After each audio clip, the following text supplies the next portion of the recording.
You ready, Peter? All right, 5, 4, 3. Good evening and welcome to the March 27th, 2012 meeting of the Easthampton School Committee. We're going to begin this evening with a discussion, a public hearing on the fiscal year, we've got 2013. Yes? Yes. I'm reading a different room. 2013 proposed budget. Just so that everybody knows the procedure that we'll go through, we're going to have a budget proposal, then we're going to have correspondence related to the budget, then we'll have a period of public speak, and during that period of time, we're going to ask anyone who would like to address the committee to come forward and to speak for 2 minutes. Once we've gone through everyone who would like to speak, if there's something urgent that you didn't get to say, we'll make a judgment based on the time about extending a second opportunity for someone to speak, but in deference to letting everyone who's here who might want to speak, we'll go that way. And if you simply want to get up and say, I agree with what Mr. Johnson said, or what, Mrs. Johnson said, that's fine as well. Okay? So, Superintendent Follansby, we'll start with you. Thank you.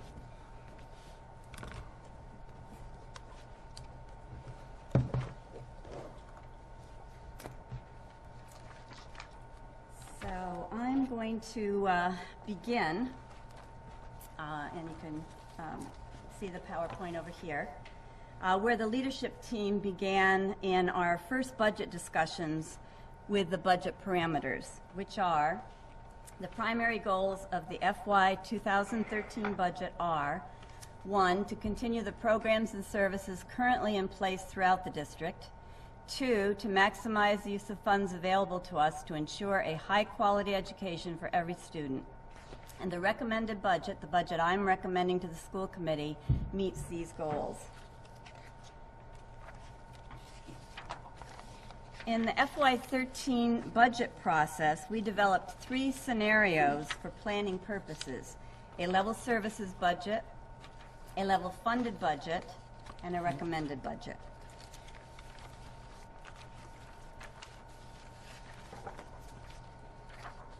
The total for a level services FY13 budget would be approximately $17.8 million. The results of a level services budget would be no negative impact on programs and services. This means that we would have the same programs and services that we have this year. The total for a level funded FY13 budget would be approximately $17 million. The results of a level funded budget would be, meaning that we would get the same kinds of funding that we had from the city last year, would be significant negative impact on programs and services district-wide, including eliminating approximately 12 staff positions, increasing class size district-wide, eliminating programs and services for students at all levels, as well as other reductions or eliminations of programs and services throughout the district. This would also result, a level funded budget, in the use of all currently available and projected school choice funds, and I'll be talking a little bit more about that as we continue. The FY13 recommended budget, the total recommended for that budget would be approximately $17.6 million, and would still result in some reductions and changes in services and programs for students, some reductions and changes in the non-direct educational services in the district, for example, custodial services, and would expend only current available school choice funds. We are recommending this budget in light of the projected fiscal challenges the city will face, the state faces in FY13. I'm sure you've all read about these in the news. The total recommended budget needed is approximately $17.6 million.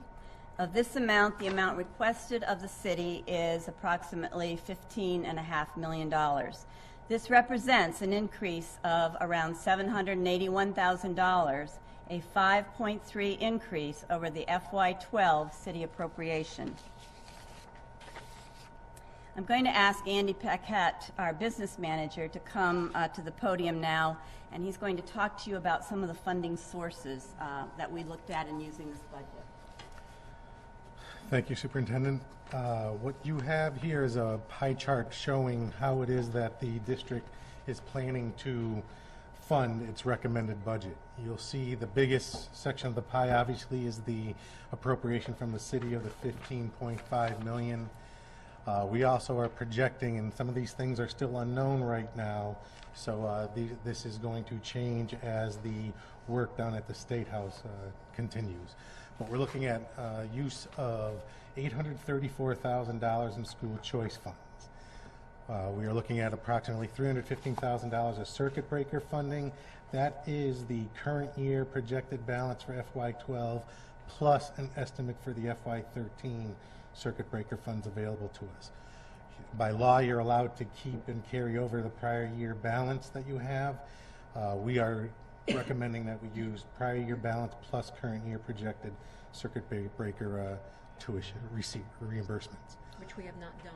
Which we have not done before.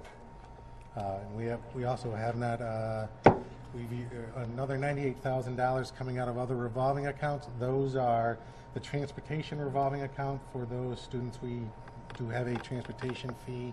We have a tuition program where we bring tuition in for programs. That's primarily where those funding sources are. So if you look and see, we're looking at 87% of the funding needs coming from the city, with the remaining 13% coming from the other funding sources the district has available to them.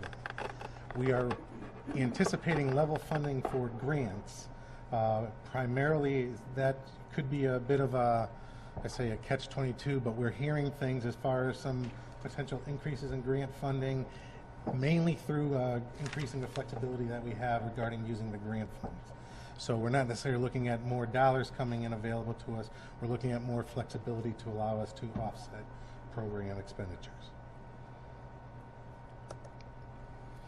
What you have here is it's a presentation of another pie chart of where the funds go in the budget. Now, one thing I'll say, this is the FY13 for the school committee appropriated funds. There is another section of the school budget that is on the city side, which are called anywhere from Schedule 19 expenses to in-kind expenses. Those are things like the health insurance, retiree assessment, choice and charter out. We have, obviously, the budget for FY12. FY13, that's in the process of being determined when the city builds its budget. But you can look and see 66% of the projected expenditures goes towards instructional services. Those are direct instructional services in the classroom, teachers, paraprofessionals, materials, supplies, contracted services, professional development. Administration is $829,000. That's everything from central office, business, technology, school committee expenses, legal fees. Payments to other districts, that represents tuitions out of district, not choice and charter. It is out of district placements, collaborative programs, and vocational. Civic activities represents the small portion, which are things for our agreements for park and rec, use of fields, and crossing guards, for example. Fixed charges are primarily expenses for leases the district would have. Copy machines are the biggest part of that, and rental of any other pieces of equipment. Operation and maintenance, that's for upkeep of the facilities and grounds, custodial, heating, electricity, all that, the overall infrastructure. And then other school services represents transportation, athletics, student activities, health, nursing services, and the like. So that's kind of the pie. Obviously, most of it goes towards the direct instruction in the classroom. The sort of what does the all funds mean, to hammer home again the recommended budget of $17.6 million. If you look and see, $2.1 million is recommended to come from the district's, for lack of a better phrase you hear, the district's reserves, the non-appropriated funding. That is a 12% represents 12% of our actual funding needs. FY12, it represented 9%. So we, just like everyone else, are end up using more of what they have in reserves to fund operations. We're looking at 3% based on what it is that we are projecting for our recommended budget. And again, the request from the city is just under 15.5 million. Sure. If there are any questions? Yes. Total numbers are the same as what was presented in our binder, but the breakout looks a little bit different. Sure. Was that revised a little bit on your pie chart for the FY13 budget distribution of all funds? Mm-hmm. Was that just altered just a little Yeah, bit to as break we're it out? fine-tuning the projections and seeing where it is that we're going to be targeting, as new information happens, we make the adjustments accordingly based on what, the more current, the more accurate we feel. Can you back up and put that pie chart back up, the Sure. FY13 budget distribution, all funds? Yes.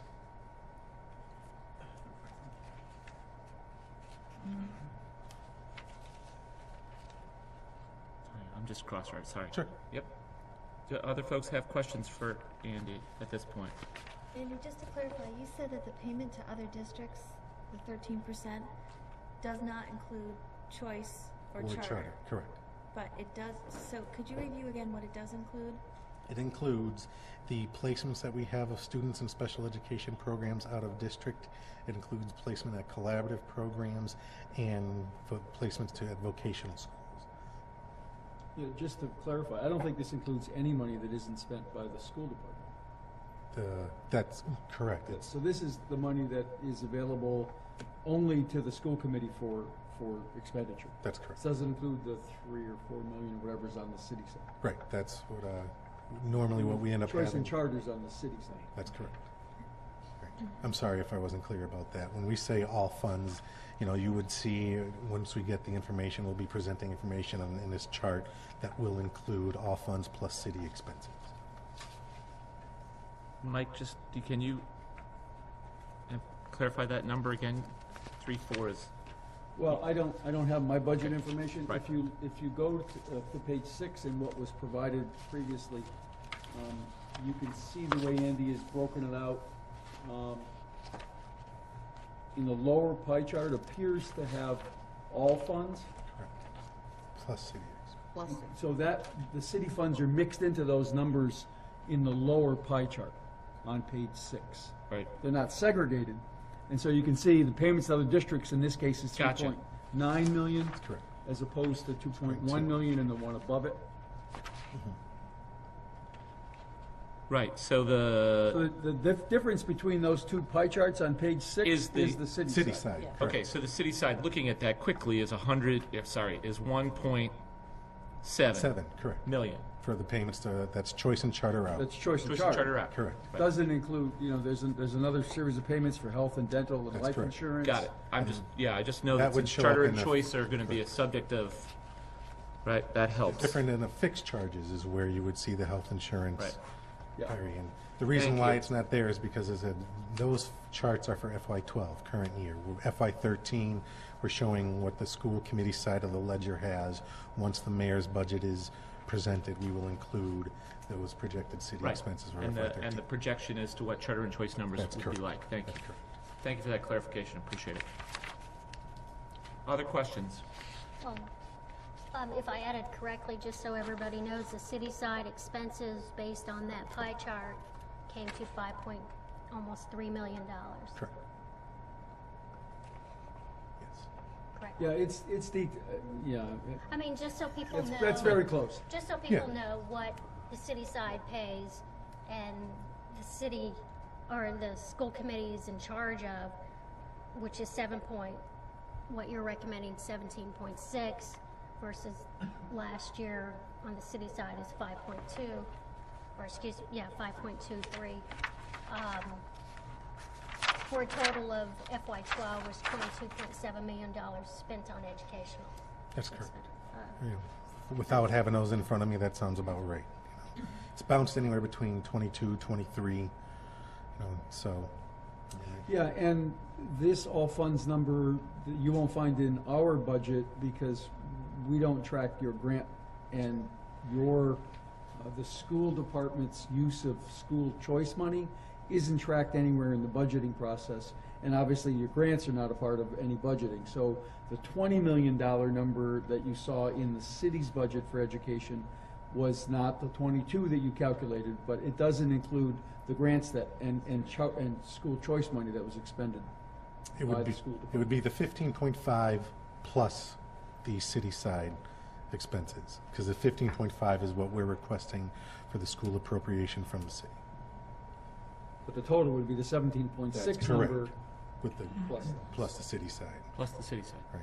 Department of Ed, what it is that they are going to what they call an all funds approach, where they look at your local appropriation, your city or town expenses, plus your grants and revolving accounts. What is it that every community spends on education from all funding sources? So we are presenting it that way so the community gets a true picture of what does an education in the Easthampton Public Schools cost. It costs 15.5 from the city, an additional 5 million on the city side, plus the additional 2.1 million for grants and revolving accounts that we have available to us. Any other questions? Okay, thank you.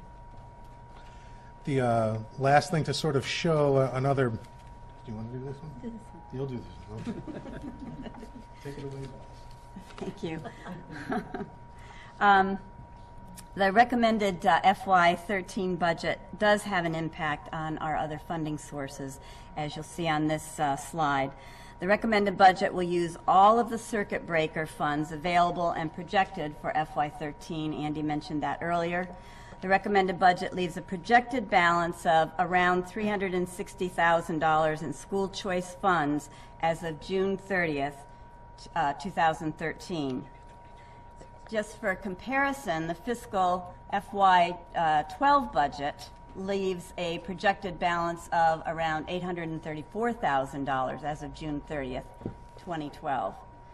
And the school balance was school choice balance rather was 1.3 million as of June 30th, 2011. So you can see how our choice reserves are going down as we receive less funding for the school budget. We're having to tap into them more and leaving less, which, as you can, I'm sure, predict, will impact the following year's budget.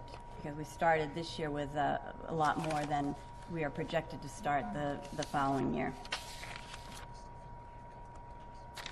So in anticipation of funding less than the recommended budget, and we've recommended the budget that we have because we do believe that we aren't going to negatively impact programs and services. There's going to be an impact, but the impact will be as far away from the instructional core as possible with our recommended budget. But nevertheless, in anticipation of funding less than the recommended budget, and we talked about that earlier, the district leadership team, with input from school councils and staff, are developing a contingency plan. And this plan addresses the potential funding deficit with a priority of least impact on all student programs and services. However, as you noticed in those earlier level-funded slides, excuse me, there is a substantial impact on programs and services in our district with a level-funded budget. I also want to mention that an online survey will be available on our district website tomorrow. This provides an opportunity for parents and community members to have input in this budget process as we work on contingency planning. And finally, in closing, I want to stress how difficult the budget process has been this year. Many budget cuts had to be made to balance our budget last year. To make more cuts beyond those that have been included in our recommended budget will seriously impact our ability to continue to provide the same high-quality level of programs and services our community has come to expect for the students of Easthampton. Our students travel through each level of educational experience in the Easthampton Public Schools only once in their lives. It is our responsibility to ensure the education they receive in Easthampton is of the highest quality. Thank you. And any questions? Any questions, folks?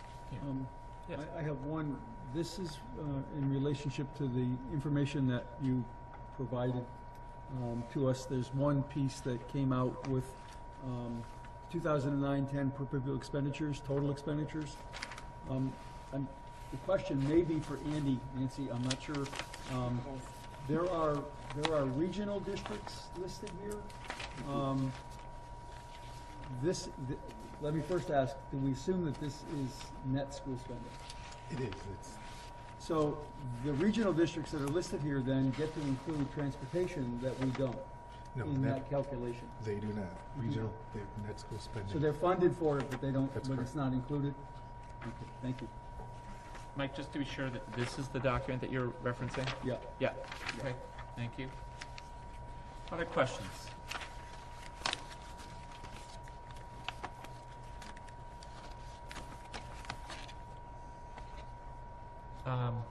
Okay, just by way of a reminder, and please, other members of the committee chime in to correct me if I'm mistaken about this, or omit anything. The process that we're going through, this is a budget that the superintendent has recommended to the school committee. The school committee is taking in all of this information that we get via correspondence, information that we get through the online survey, information that we'll get this evening, and then we will subsequently be taking a vote on a budget. So it's a process that's, there will not be a vote this evening. I just want to be sure that folks understand that we're still in the process of gathering information. There won't be a vote on the budget. There are other items on the agenda where there will be a vote. So when will we be taking a vote Well, on the budget? When are we needing to vote? well, I can know the final numbers. after we know the final numbers, there's two votes. Well, I'm thinking back to last year where there's a vote about the budget that we recommend, and then there's a final vote as we took last summer. Remember, we voted in Don't we June. need to clarify? In June. Right. We need to give the mayor a number for consideration in his budget, so we do need a vote tonight on a recommended budget. Oh, I apologize. What That's ends up correct. happening in the summer, you're correct, is that Right. once we get the final information and once, I'm assuming that the mayor's going to give the recommended budget, so we're not going to have to. No, but in all seriousness, once we get that number and then once we know more information regarding the grants and all the other funding sources available to us, we will come back with a revised FY13 budget for consideration by the school committee. Right, in terms of the final decisions made about That's correct. allocation, and that's a subsequent vote. Thank you for that clarification. I apologize for the mistake. One last question of Andy. Can you break this 15,499,008 into net, non-net easily? Very easily, if you give me 2 minutes. Thank you.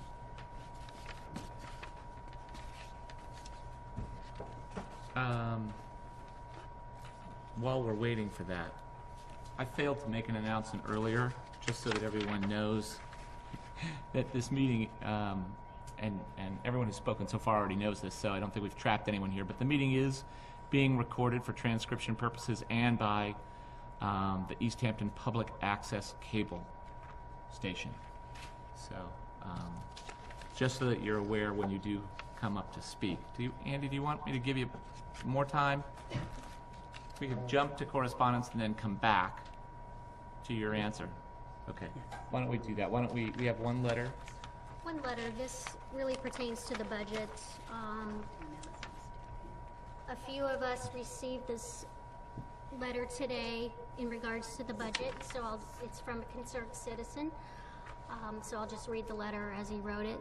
It says, "Dear school committee, as the budget season begins, I'm sure that all of you will have many trying moments. I, like most people, do not have an adequate answer to the direct question of where do we get the money. Please consider the following. Education and economic development are intertwined. The success of one depends on success of the other. Economically, Easthampton has been evolving into a creative economy with the adaptive reuse of mills and becoming an artist destination. The community will only be able to sustain that with heavy investment in education. I do not mean to imply that students are devices for economic growth. Rather, I believe that investing in students has a direct benefit of improving economic development in town. which in turn will ensure that resources grow to fulfill the investment. Cutting back is a natural response to difficult times, but carries great risk and can be self-defeating. Easthampton does not have any comparative advantages economically over other communities, so there will always be financial pressure. I would also argue that Easthampton's low tax rate is a deficiency and not an asset. This is contrary to the common myth that businesses follow favorable tax rates. The reality is that businesses and people follow communities that invest heavily in the quality of life. Those communities, coincidentally, also happen to be communities that can occasionally pass a general override.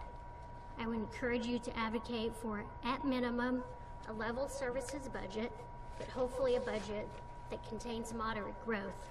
Good luck with your efforts. So I think that pretty much says it all. And the key word here is investment. And as the saying goes, education is not an expense, it's an investment. So. Okay, well, And that really was a signed letter. It wasn't signed concerned citizen. It had someone's name on the bottom. Right. yes. All right, so we'll go back. Andy, please answer or share what you've discovered.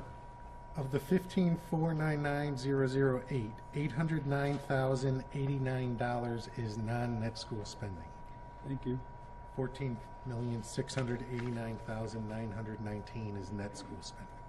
Could you repeat that 14? Andy. Could you repeat the 14 14,689,919 is net net school spending. Okay. All right, any other questions then?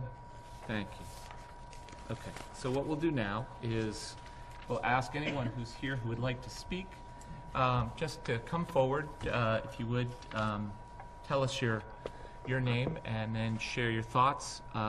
Don't expect a response. You may get one, but don't be discouraged if all we do is say thank you at the end. We're taking in a lot of information this evening. We don't need to have a queue, so is there anyone who'd like to speak this evening? Please, come on up.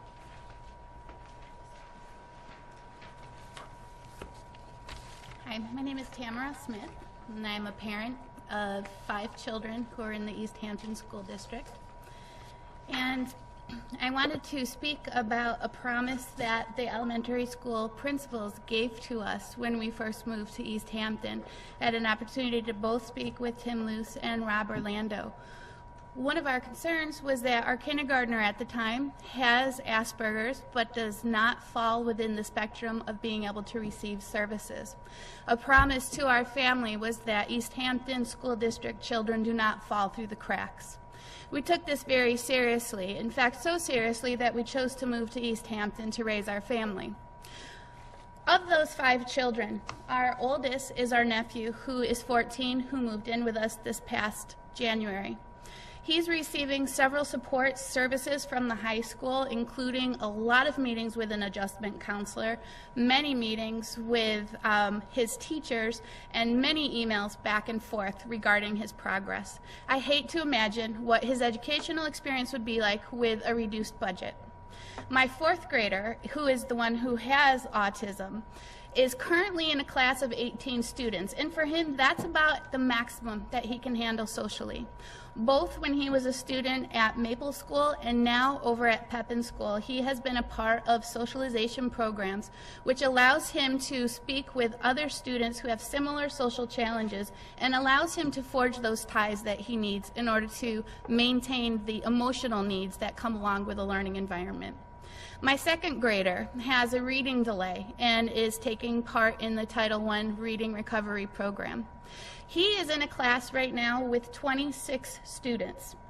I volunteer every week in his class, and I make sure that my volunteer time goes to his class rather than my kindergartners or my 4th grade class, because there are so many students in that classroom.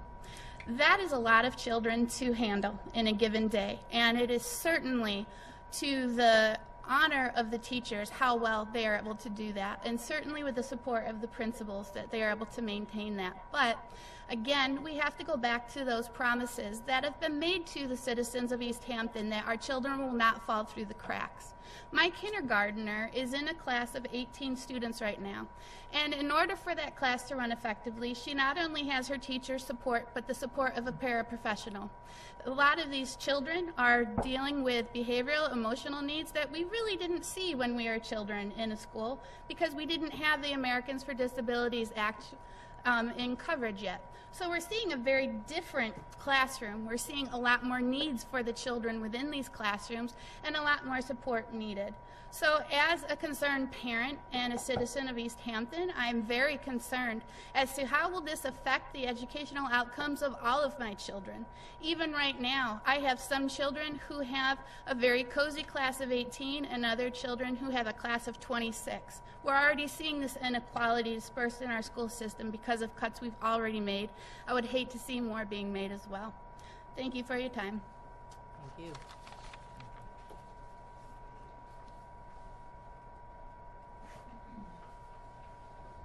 Please.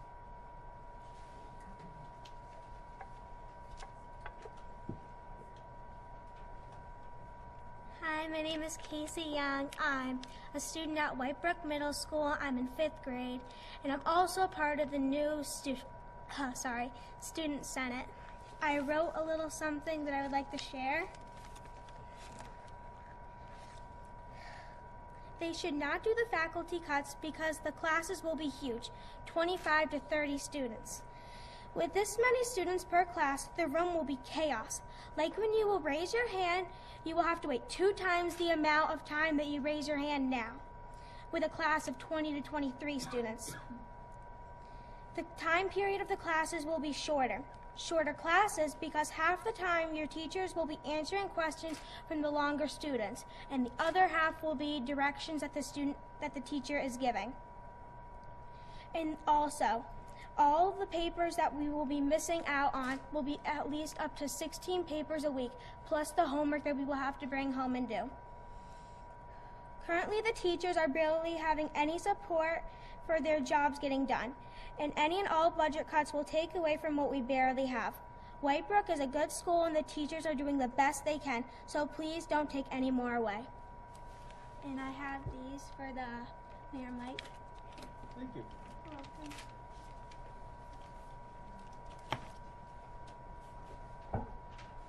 Thank you, Casey. Good job. Good job. And the documents that Casey shared with you are signed petitions, are they not? Can you just identify one of them so that we know, so that folks know what, it looks like you have a sizable number of them. It looks like they're photocopied meeting notices. I think I saw one of these when I was at Whitebrook recently. Do you have a guess as to how many there are, Casey? Did you 110? Would you like me to read it into the record? I'd be happy to. Sure. Okay. We, the undersigned parents and guardians, students, and community members of Easthampton, urge you not to cut necessary jobs, programs, and services that affect our school children. We're proud of our city, and we moved here in order to provide our children with the best education possible in a small community. Larger class sizes, stressed teachers, and fewer professionals in our schools are all cuts that will hurt our children's education and future. Second paragraph, please do not make any additional cuts to our children's already reduced school budget. These cuts will not heal, and our children, our city, cannot afford to shoulder the burden of the city's financial woes. New school buildings that are void of programs and staff that our children deserve are simply empty promises. We will not accept any further cuts to our educational system. And they're each signed by someone different. Terrific. Thank you. Yep. Is there anyone else who'd like to speak?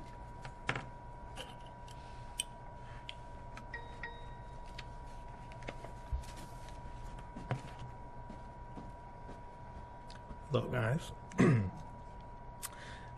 My name is Eric Yates. I'm a parent of a 3rd grader at Center Pepin. I dragged myself back to one of these meetings a little earlier than I had anticipated because the scale of these potential cuts motivated me to be here. I'm familiar enough with the process to know that the members of the school committee and the school committee as a whole don't have a lot of control over this process. I think the mayor does, and put simply, I don't think that the city can afford these cuts. The schools certainly can't. Class sizes in the high 20s, we've already heard a number of references to that. Fewer classroom teachers, less technology support, reduction of textbooks, supplies, elimination of enrichment and after-school programs.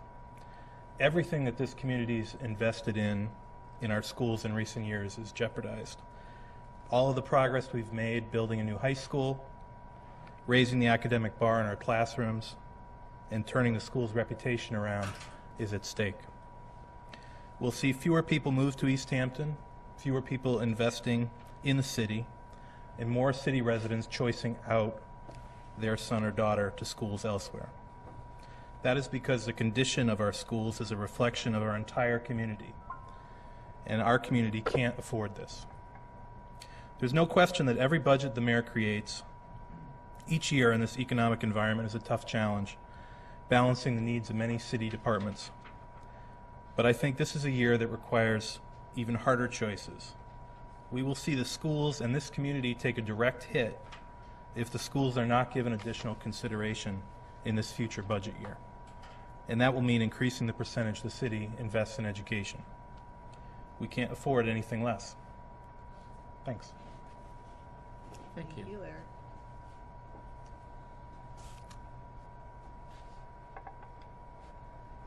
Anyone else would like to speak? Thank you.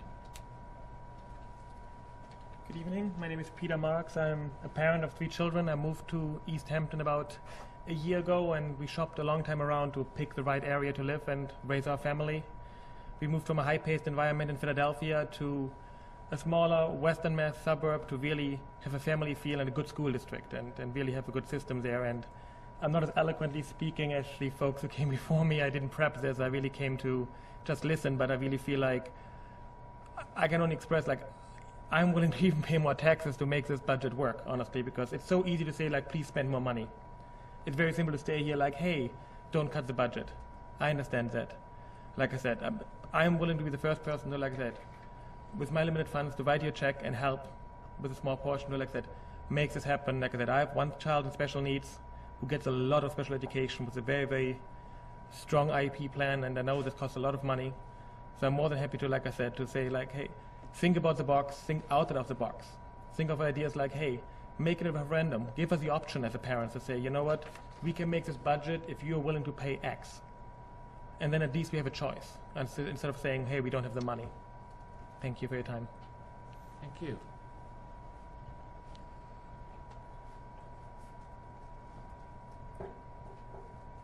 Anyone else who'd like to speak?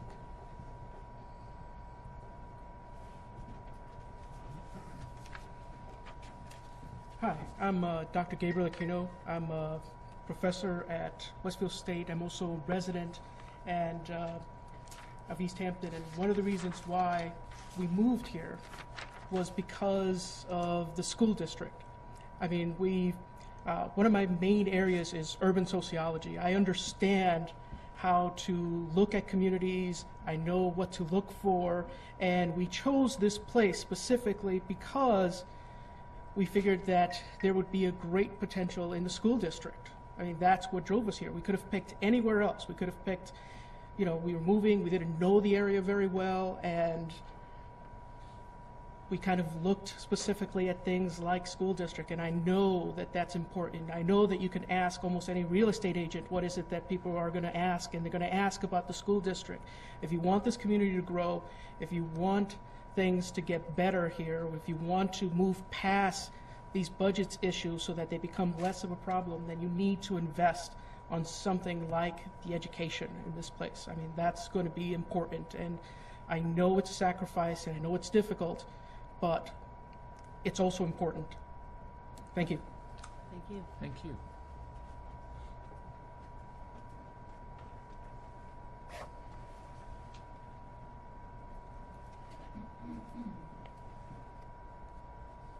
My name's Kara McElhoon. I have a third grader at Center School, and I'll be brief. I speak, I think, on behalf of some other parents where I ask the mayor not to balance his budget on the backs of our kids. Thanks.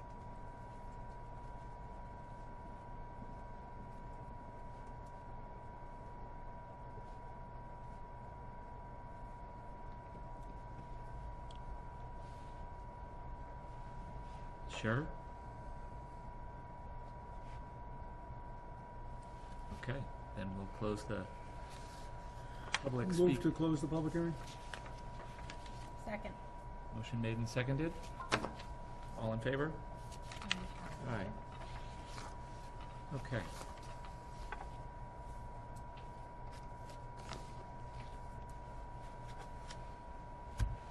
All right.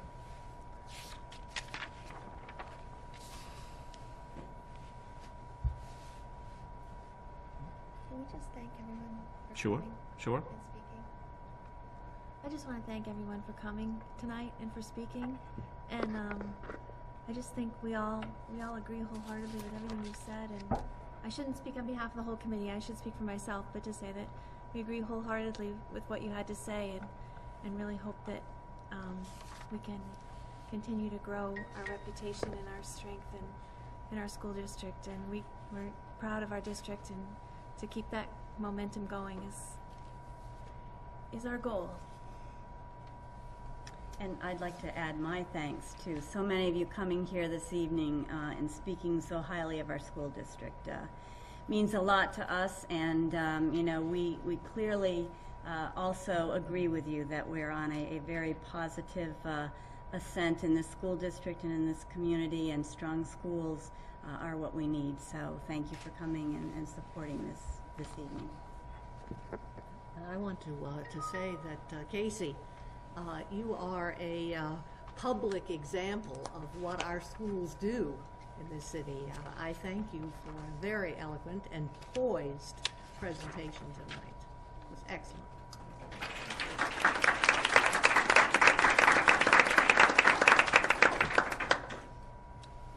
All right. So we have our proposed budget in front of us. Looking for a motion? I move that we approve the recommended budget of $17,632,513 for fiscal year 12-13. Is that the correct amount? Mhm. Well, that's the amount of the recommended Recommended. budget proposal. Second. Okay, so discussion. Anyone want to? Yes, Lori? I do. I guess I just like the committee to perhaps think, after listening to everybody, to perhaps, if we could, go for a level service budget and ask for the 200,000. It's only 200,000 more. We could pursue that. For the 17,804, Yes. 872. The level services Yep. budget. Mhm. Yes. Other comments? I would agree with that recommendation. I'd like to see us go for that. Strive for that. So we can take a vote and see what happens. Well, we have a motion, and it's been seconded on a level funded budget, so we will have to vote, level recommended budget, thank you. So we would have to vote against that and then have another motion, just to be clear. So, is there further discussion about the recommended budget before we take a vote on that? Well, I would like to say that I feel that the presentation of the recommended budget, there's been a great deal of thought and effort and work and crunching of numbers, and our superintendent and her administrative staff and her principals and everyone has worked hard to put this budget together, and I think that they have taken into consideration everything that we all know as far as possible limited resources. So I'm torn. I'm torn because I know that I feel that it has been a budget presented with great concern. So in many ways, I want to support the recommended budget in the hopes that it is accepted at the next step. In other words, I fear that even the recommended budget will not be what we get. So I'm torn as to go another direction and ask for the level services budget, when in my heart I have very little hope that that could come out of our mayor's office or out of our city council or out of the state or out of the magic pot in the sky.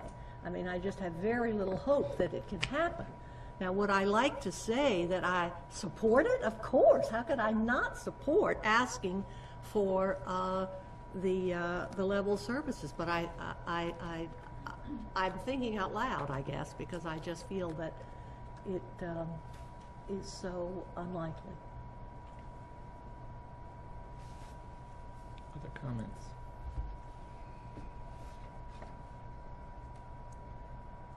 Well, I would add my own thoughts, and I've talked a little bit with people in the community about the prospect of what an investment means and the impact that it has in a competitive environment. Students in the Connecticut River Valley all around us have choices, and while we have on other occasions discussed the merits and the challenges that the system of charter and choice present, and as we face the additional prospect of unfunded state mandates now coming through the race to the top as it's translated down to the district, all of that underscores what you've said about the challenge financially. But I think a way that I would like us to begin, or not to begin, because I think people have already begun to do that with the remarks that we've heard from citizens tonight, is a process of getting Easthampton to move forward in thinking about education in a business model, if you will, with the idea that with the coming of the new high school, with the other successes that we've noted, whether they be ones that we didn't anticipate but are delighted to see, like hearing from Casey this evening, finding out in the course of the discussions about the new educator evaluation system how much Easthampton already does compared to other districts, how much the teachers in this community are actually well ahead of the game in terms of reform that's going to happen. I think that these are virtues that we can begin to advertise, again, using the business model, and talk not just about level service, but about what are the kinds of services that we might need to add in order to become the most attractive school system in the Valley. I know that if we were, and we have talked about this in the past, and it's not on the table for us tonight, but I want it to be part of our thinking, to introduce world language study in the elementary school system, that would be expensive, that would be an increase in services, but it might well attract students that make it pay. And so at the, that's a small example of one program that we might consider including. I think at the other end, on the revenue side, and we heard a couple of people speak to this evening, Easthampton has traditionally responded with overrides when there's a project to be accomplished. And I think we've been delighted in the last decade to see a public safety complex and the new high school that's going up as two examples of where Easthampton steps up. I believe that the mood in the city is changing, and that we should be prepared to ask the citizens of this community to consider an override vote for general expenditures and investment, that the project isn't a building, it's our children and our children's future. And so with that in mind, I am entirely comfortable recommending a level service budget, because I already see that as not as much as I would like to imagine us being able to provide in the future. And I know that the mayor and the city council face a great challenge in responding to this.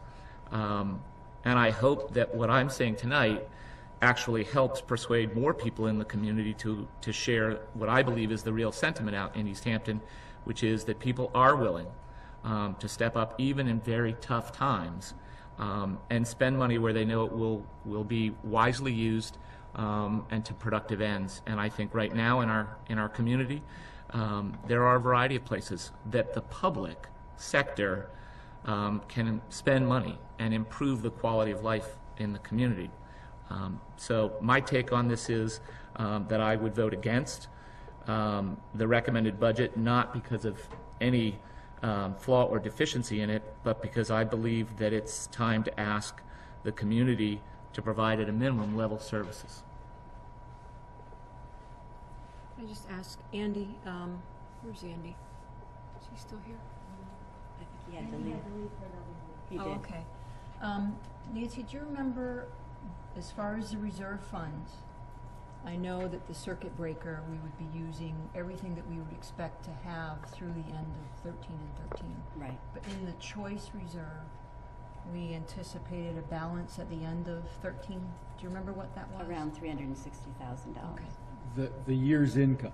So Right. we, The year's income. the difference in the proposal between the level funded and the recommended budget is complete use of anticipated funds that haven't been received yet. Right, and we've never had to do that before.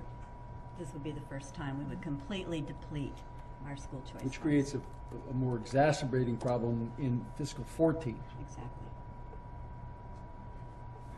Given that right now the budget is preliminary, right now we're asking for what we would like versus what's realistic. So a level service budget of 17.8 versus 17.6 for a recommended budget. Is there any difference? I mean, other than the 200,000, I mean, if you know, I don't want to downplay the work that you've done, No, but if we're going to ask for what we really need, And if I might speak, you know, we did the recommended budget, knowing what the financial situation was and is projected to be. And with the recommended budget, we felt that we would not be increasing class sizes. We would be keeping some school choice money. Is level service what we want? Absolutely. But we felt that in good conscience, we needed to see what economies we could possibly make as we presented this budget to you, the school committee, and the mayor as well. So we looked for every economy that we possibly could make, knowing that, you know, we had to make cuts last year.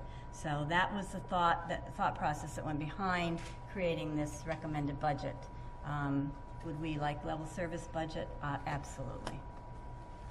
Okay, let Deb and Nancy. I was just going to ask, I guess, a question of the mayor, and wondering, I know year in and year out, you kind of divide up the city funds, the pie, you know, to the various school department, fire, police, etc., with a specific formula that's worked in the past. And can you give consideration to increasing the piece of the pie for the schools? Well, we can certainly give consideration to it, but it's a matter of what services outside the schools do we eliminate. And that conversation probably belongs at the city council level if we're going to eliminate park services or senior services or any of those places where we'd have to take the money from. That really is a discussion. It's not going to originate in my office. We're going to continue to fund all services that we offer at whatever level we can afford to fund them at. But if the councilors think that we should eliminate certain services that are delivered by the city, then they certainly... Or there could be potentially, maybe not eliminations, but reductions in other areas? There have been many reductions in many areas, but we certainly always look at that year So in you and always year out. kind of evaluate each year. It's not an automatic that the school department gets X percentage. There's a minimum, 66 and 2/3% is the minimum. And we've been at 67% in budgets in the past. We've not gone much above 67, I don't think. So I guess I just wanted to make that appeal, rather than just, and maybe you automatically do this, maybe this is part of what you normally do, but just to make that appeal that whole picture be evaluated so that serious consideration is given to potentially increasing that percentage for the schools. Yeah. Serious budget consideration started in December. So it's been and it ongoing. continues. Yeah. So I will, yes. I think Nancy. I just wanted to clarify for myself, make sure my notes, that the recommended budget is, that Superintendent Nancy has put forward is asking the city for an increase of 5.3%. That's right. Yes. So I don't know the percentage of increase that the level services budget would be. It's obviously more. Yes. I don't have that figure. I don't have it either. I'm not meaning you should have it. Right. But I'm just thinking out loud to myself that the recommended budget is asking the city to give us 5.3% more. That's And right. so obviously with $2 million more, the level services budget would be a higher percentage. That's right. That the city would have to give us more than last year. And just so you have a Right, sense of that's, it, and that, just so that everyone knows, that's the piece, and Nancy, I think this may be where you're looking, on the bottom of page 2. Right. Yes, $781,000 or a 5.3% increase from the city side for, Yes. Yep. And while we're clarifying that, just in the book, under the level funded, it says expend all current and projected choice funds, and under the recommended budget, it says expend only current choice funds. That's right. I thought that was reversed, but, okay. My question is for the mayor. There was mention of an override. Is there time for an override for next school year budget?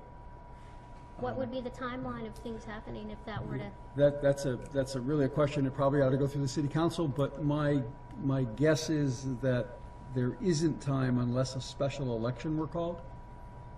And when would that special election need to occur? It would have to be, in order, I'll assume that the superintendent could wait until August for a firm answer. And so you'd have to hold that election prior to that in order to be able to then go back in and amend a budget. So I would guess you'd have to have an election in June at the latest. And in order for that to happen, there are certain steps that have to happen with city council to put it on a ballot and to approve Yeah, the a only special entity, election. the only entity that could call a special election is the city council. And I don't know if there's a petition process available to force one. I don't think so. Yeah. I'm just trying to give the public the information they might need if somebody were to come forward and instigate that cause. So there has to be approval or some sort, so many certain days before that election happens? Well, election law requires a period of time in advance of the election for voters to be notified and for there to be an opportunity for a registration process. The city clerk can give you a firm answer. I think, if my memory serves me correct, there's about a 45-day window from the time that you decide you're going to have one till the time you can actually have one. So if there were an election in June, 45 days before that Yeah, it's would next be- month. You should go to the city council meeting, the next city council meeting, and ask for it. I won't guess as to whether or not there would be a response at that meeting. I just want to give the public the idea of what's involved and the timeline that's involved in that. So that's my question. That's the reason for my questions. Trying to get a handle on whether that's realistic. Right. Well, things aren't realistic unless we try to make them real. And just based on preliminary numbers, there won't be $781,000 in new money in the budget. Just so you have a sense of where the overall budget is. So that comes back to your point, Nancy, about the challenge that we face. But the avenues, I think, should be clear, and I'm speaking for myself, I don't hear anyone suggesting that exploring those avenues is unwise. It may be a logistical challenge, but that's okay. If we try, we may succeed. And wouldn't that be wonderful for the young people in the community and the community as a whole? Now, we do have a motion that has been seconded in support of the recommended budget. Are there any further comments before we call the question on the vote on the recommended budget? Anyone else want to speak to that issue? Okay, then I'll call that question. All in favor? Aye. Opposed? Aye. Did you get that, Sue? Okay. You want to confirm my count? 2 to 5. 2-5, thank you. So we still have to honor our obligation to the mayor and to the city council. Motion to approve a level service budget of $17,804,672. Second. Motion made and seconded to approve a level service budget as a recommendation to the mayor and to the city council. Discussion. Yes. I just want to, I want to recommend this, but I also want to understand for myself that this school committee has no control over getting that budget. You mean literal or not even moral suasion? I would like to think that I have moral suasion with the city council and the mayor, but I don't think it has to do with morals, Peter. Okay. I'm just saying, I do not, we do not have the ability to make that happen. We No, can be persuasive with our fellow colleagues, but our passing this is passing a recommendation. Correct. This is a recommendation to the city council and to the mayor. Yes. Yeah, just to follow along with Nancy's thought process a little bit, you are empowered to ask for the override yourselves. I mean, the school committee certainly could vote that. The school committee could carry that water if it chose to, as opposed to suggesting that the people in the audience have to do that. Mm-hmm. Just so you know. And I really think that this request should be accompanied by that action, because clearly there's not enough money to fund this request. Right. I think it's coming. I'm trying to get A done before B. But if my saying that somebody else has to make the motion, sorry. Well, to me, we're going to need an override for the recommended budget, it feels like.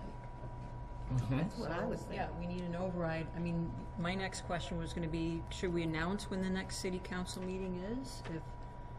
If you know, the citizens and the school committee want to go and recommend that we have an override, it sounds like we have to do it the next meeting. Well, Yeah.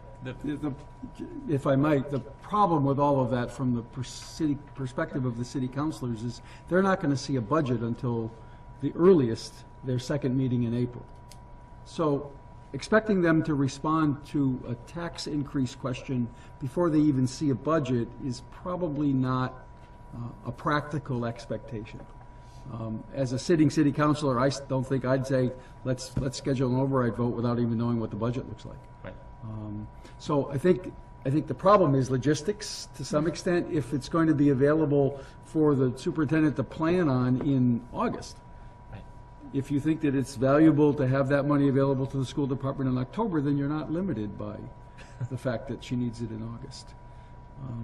But to the basic point, the first motion that we voted on tonight would require, right, $781,000 that you've said we don't anticipate in new money to the community. And we don't have state aid figures yet. So we're using the governor's estimates of state aid. We don't even know if they're going to hold. Right. So using the governor's estimates of state aid and assuming that the 300,000+ that we used in savings to make this budget balance isn't going to be used next year, we net out with about 400,000 or so in new money. And that's the gist of it, is that as much as I try to look at all of the places that we spend money to figure out how do we have more for whatever the higher needs are, clearly the only decision at this point in time is to eliminate whole services. And that won't come from my office. So I have to be candid with you. I'm not going to suggest that we close anything that we do. Right. But that can be done. That's another option. If people are very serious about that this is more important than anything else we do, City Council can remove items from the budget.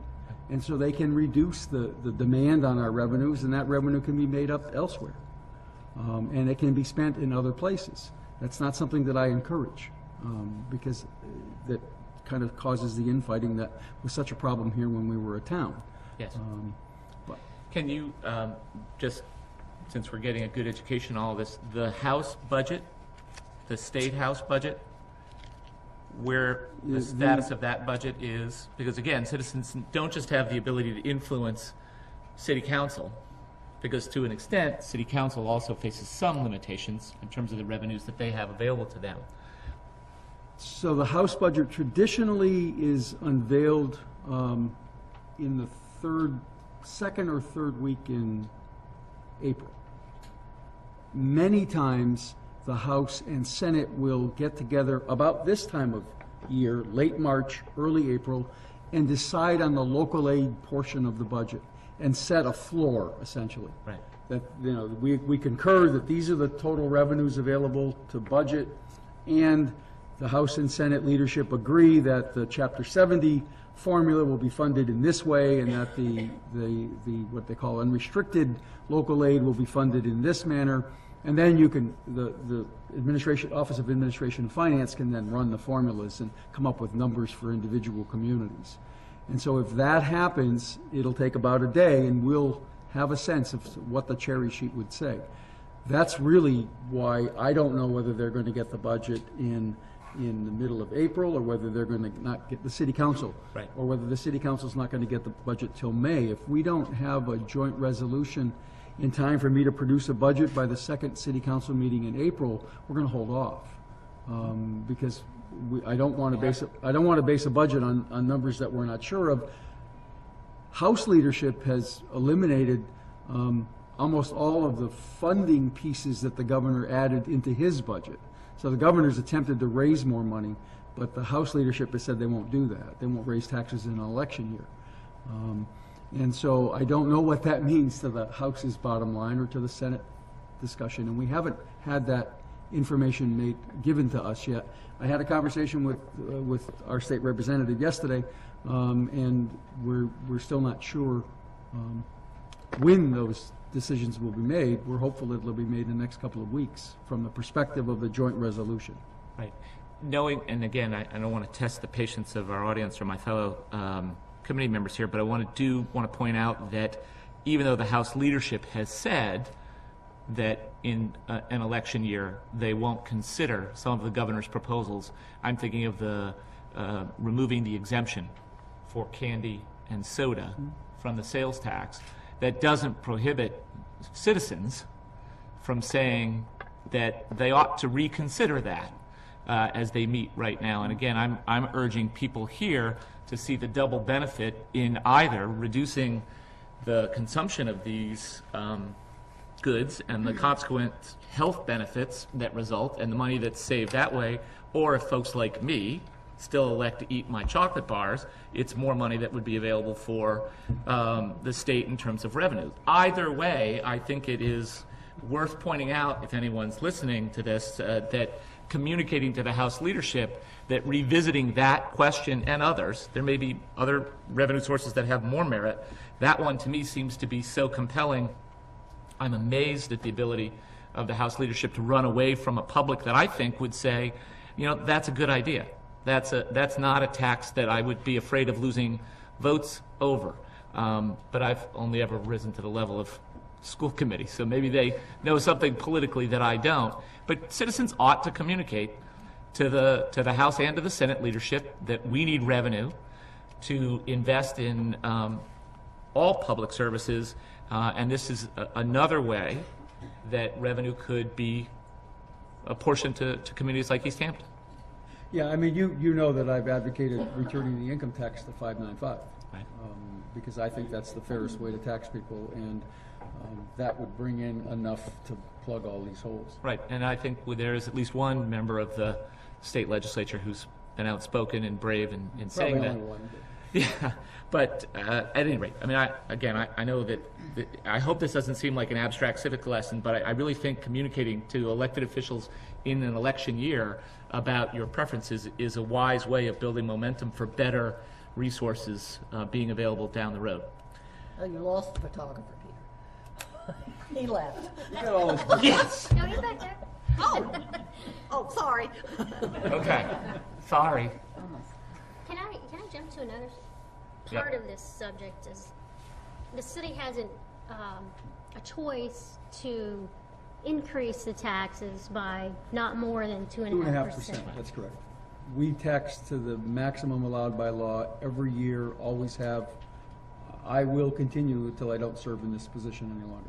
Okay, so for next year, We've always taxed to the maximum limits of the law. And our That's why tax the rate is override still, is- and our tax rate and tax burden in Easthampton is still one of the lowest in the valley for business or residential. Which goes back to the letter Well, of it goes back correspondence to that David's we- letter. Right. I mean, most of you know that letter was from David Boyle, and David hinted that an override should be the way to go. But there is no property tax money left on the table at the end of the year. We raise the taxes to the point where we can't add another penny. And I don't mean to say this like we're vultures about tax money, but the way we calculate it is you can't add another penny to the tax rate. You won't get a whole penny out of the tax rate. So we leave very little money. That usually means between $4,000 and $6,000 that's not collectible. And there's mathematically, there's no way to collect that money. Right. All right. We have another motion. A motion on the floor, don't And we, or do we? yes, we do. We do. We have a motion that's been seconded in favor of recommending a level service budget to the mayor and city council. Do we have any further questions or comments about that? I just want to say that I made the motion not because I don't support the work that you did, but more that I just don't see what the loss would be to not going with the level service at this point, since everything is so preliminary. Everything's so up in the air right now, so I just don't see, really what could it hurt, basically. Thank you. Any other comments? All right. So we have a motion to recommend the level service budget to the mayor and city council. All in favor? Aye. Opposed? No. Abstentions? Did you get it? Okay, just for anyone else? 5 and 2. Okay. Wow. I just want to let folks know in the audience that we're going to dive into really interesting stuff now. So if you don't have anything else that you'd like to do for the rest of the evening, you can stay. But we won't take offense if you depart. Yes, I will. I meant, Except Nancy. I apologize. I will not take offense if you return to your family. Watch us at home.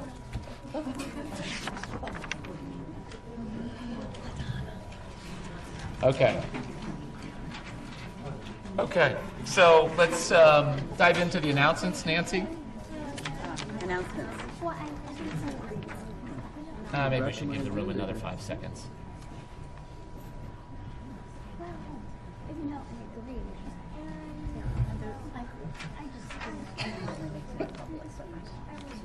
I always feel terrible when these folks have to stay for this.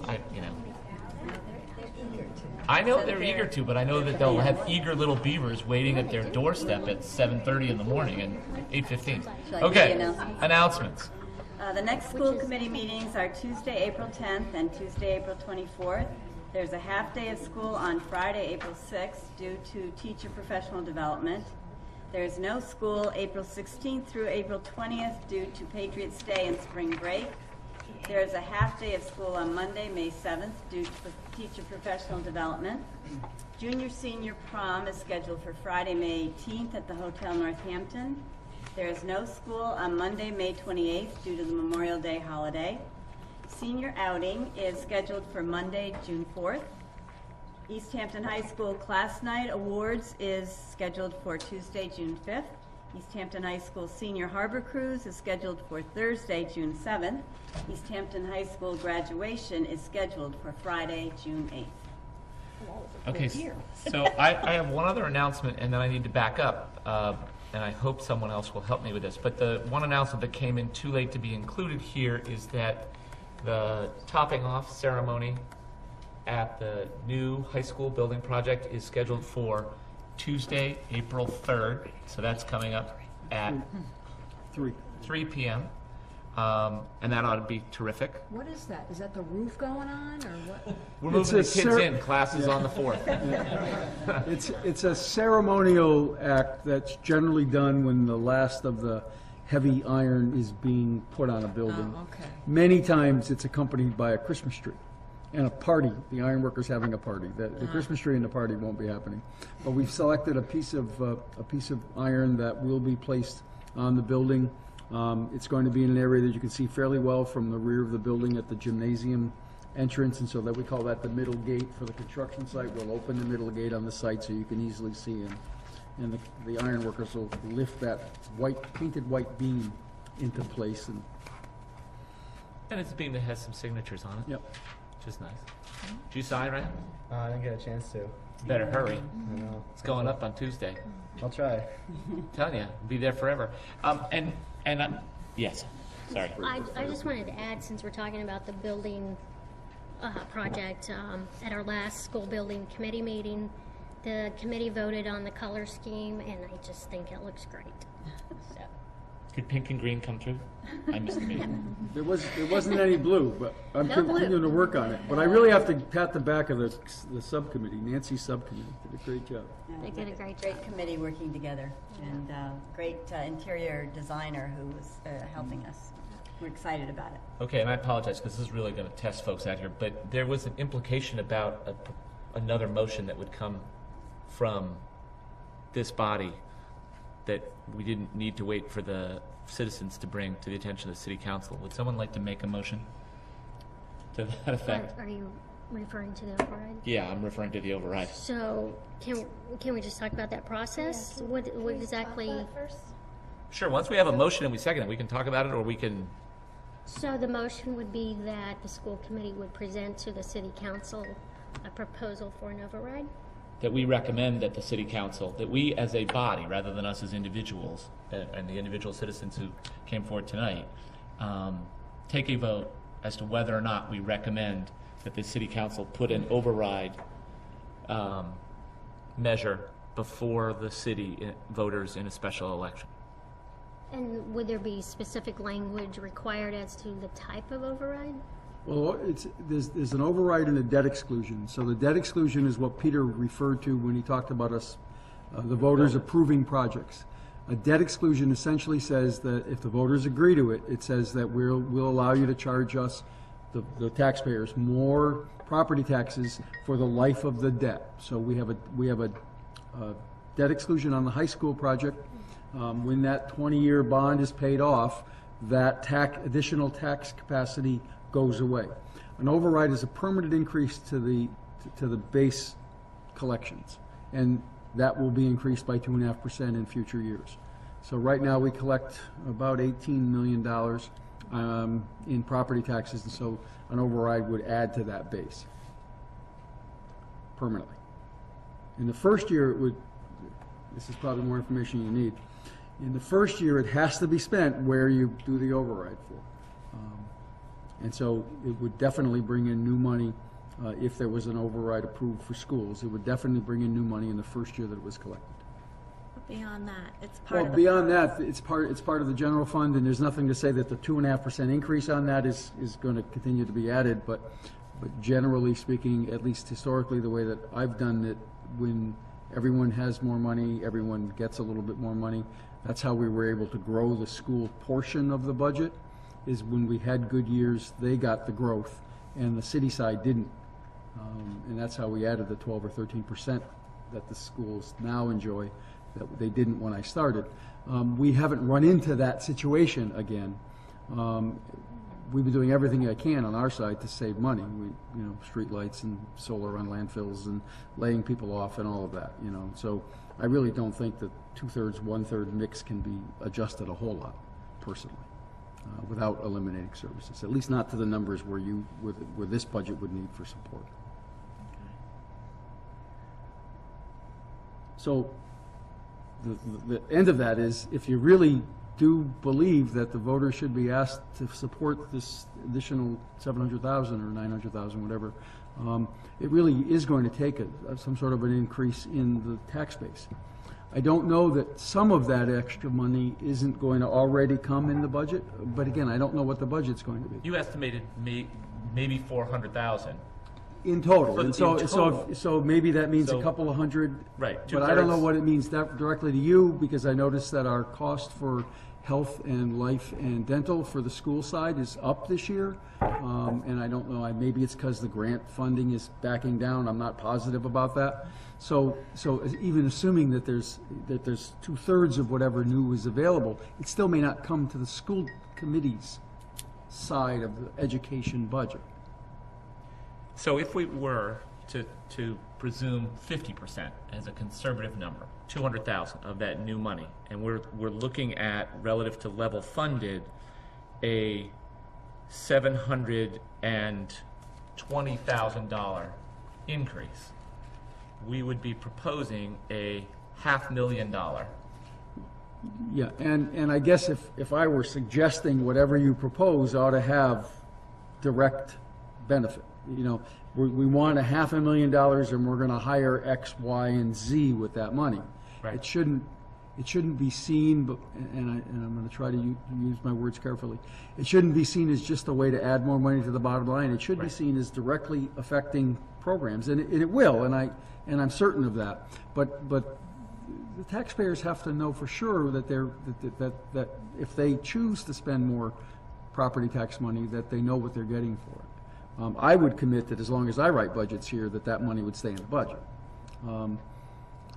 And I presume that the next person in my seat would do the same, but I can't speak for anyone else.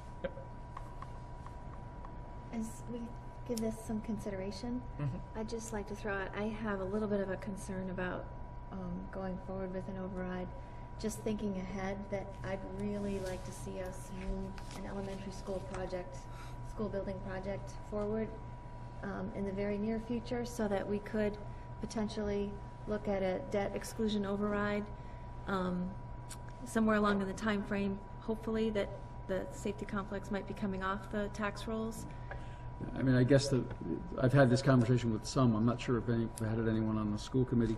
The long-range planning, just for what it's worth, is that after this project is the middle school project, and we're hopeful that we'll be able to get MSBA money, and that the city side of that project will come out of the existing tax base. So that in 17 or thereabouts, there could be an elementary request for a debt exclusion. I do think that that the Easthampton taxpayers have been very generous with us. I am concerned about what a debt exclusion, what an override will have for an effect on our next request for a debt exclusion. That's exactly what I'm trying to say. Yeah. And exactly my concern. And if I may respond to that directly, I'm going back to my vote in favor of a level service budget not being simply, a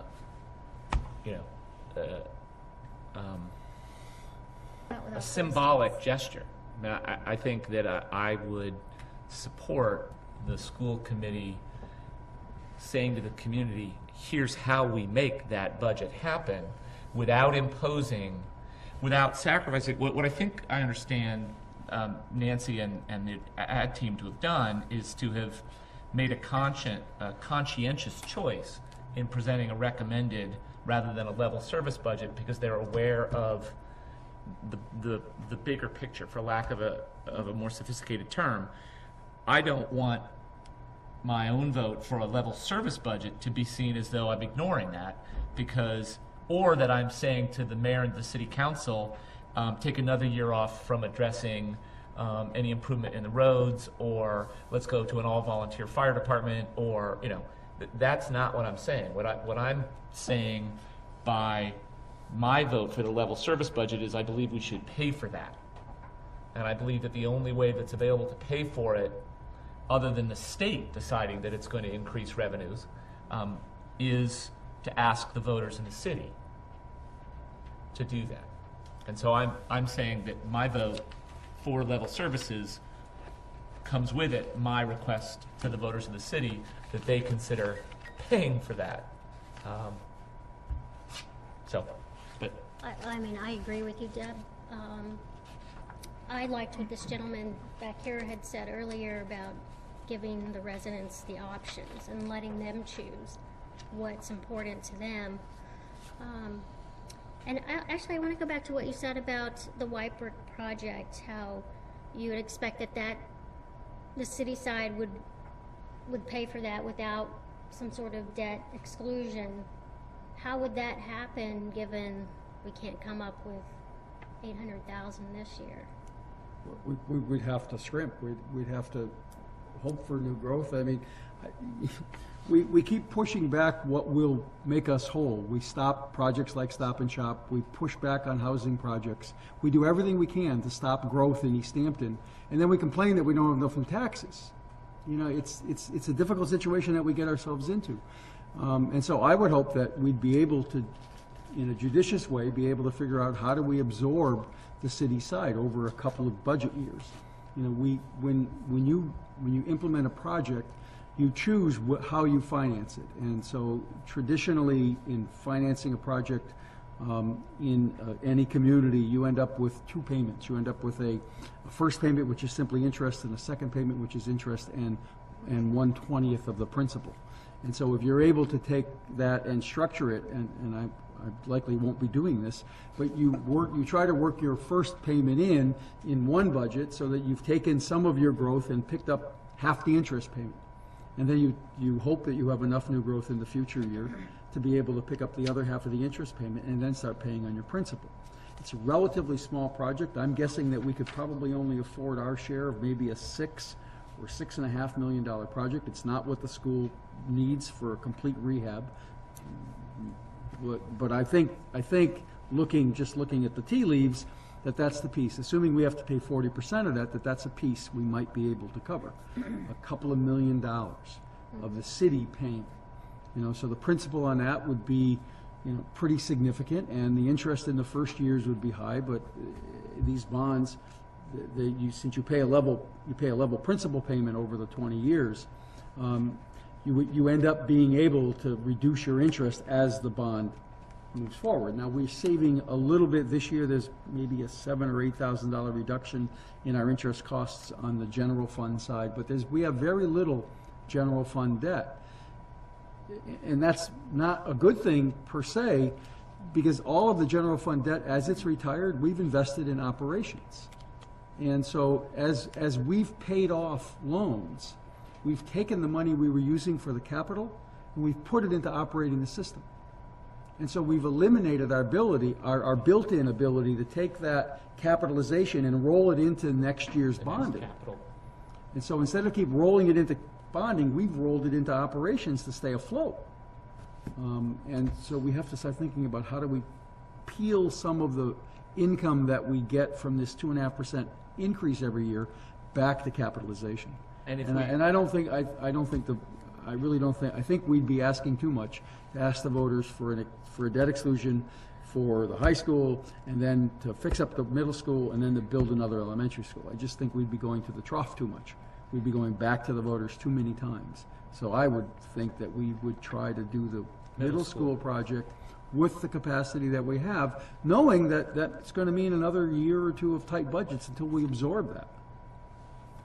And I'm setting aside the political likelihood of this for the moment. If we assume that we try to do both, a successful override now would increase the base out of which you would be trying to pay for the middle school then. The two, let's use a number just because it's easier. If we raise property taxes by $500,000, Yes. then we're going to be able to add 2.5% of that $500,000 in every year moving forward.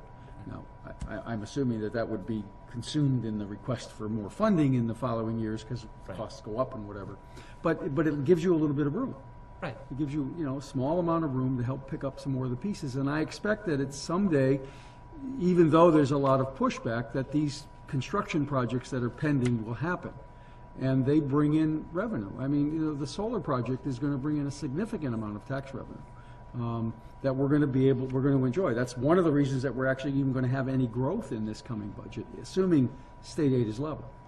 Because that project and the bank project are going to bring in some property taxes. And we need new property taxes. 2.5% increase in our $18 million base is not going to pay the bills. And that's just the fact of it. But the state's been reducing and reducing and reducing, and we've lost, since 2007 or so, a couple of $1 million in income. Now, we haven't reduced the budget by a couple of $1 million, but if you look at the budgets over the last 3 years, they've been relatively the same. And that's, it's just, we're treading water.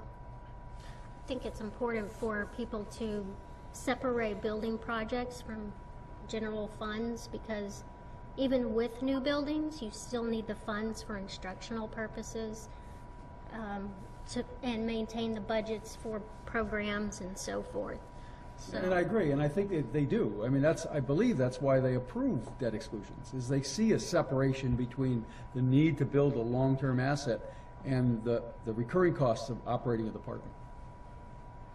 I don't want to extend this if there's a motion to be made. If we can continue to discuss it, but if there's no motion to be made, I don't know that we need to continue to discuss this evening. Is anyone prepared to make a motion? Okay, then let's continue on with the agenda. Peter, can we move the school improvement plans up here after we do the gifts? So that my administrator can read. Sure. Yeah. I think we just have to do gifts out of the Right. general. Yep. Let's and gifts. Move to approve the gifts as presented with the stipulation to forgo reading of the list. Second. Motion made and seconded to approve the gifts with a stipulation to waive reading of the individual names. All in favor? No. No. I think we should. I mean, this is the only opportunity that these folks get to get any kind of recognition, so I'll read it if you prefer. We didn't read it last time, so that's why. Yeah, I know, and I... Okay, so do you want to take the original list and then we'll Point talk? of order, we have a motion on the floor. You have to vote on the motion first. Thank you. Thank you. All in favor? Aye.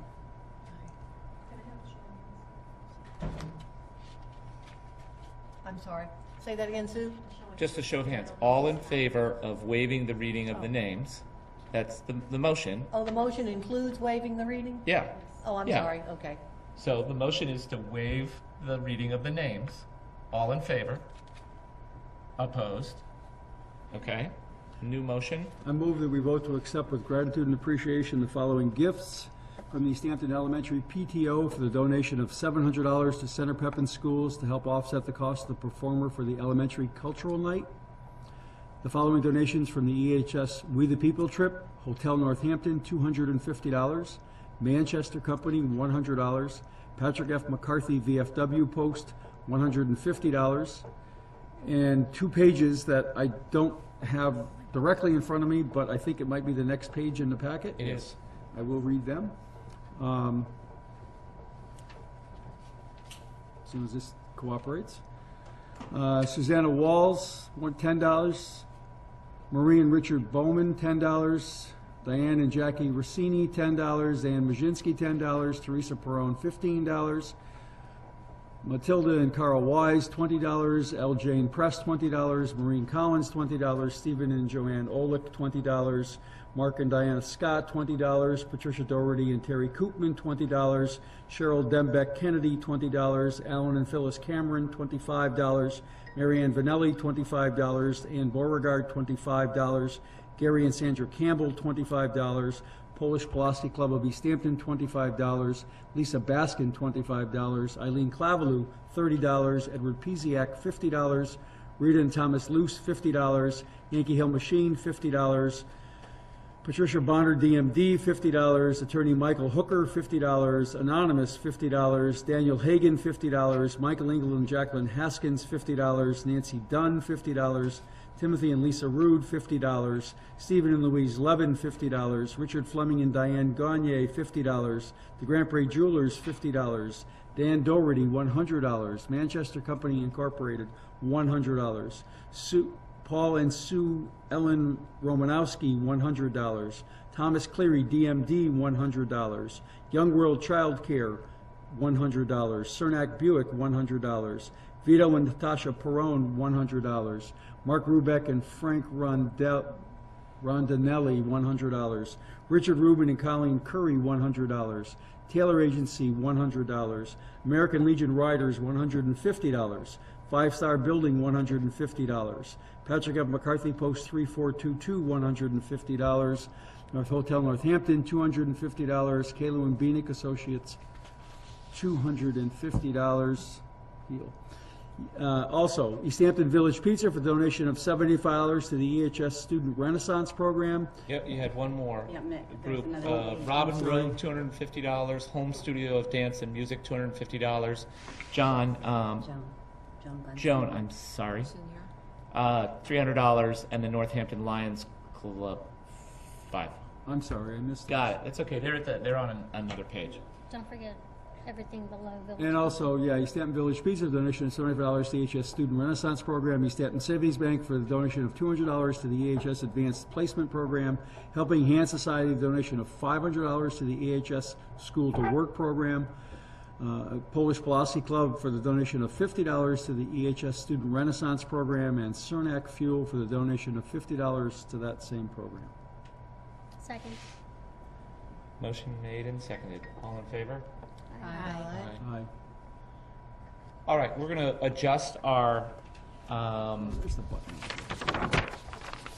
process and go to the superintendent's report, the school and program improvement plan updates.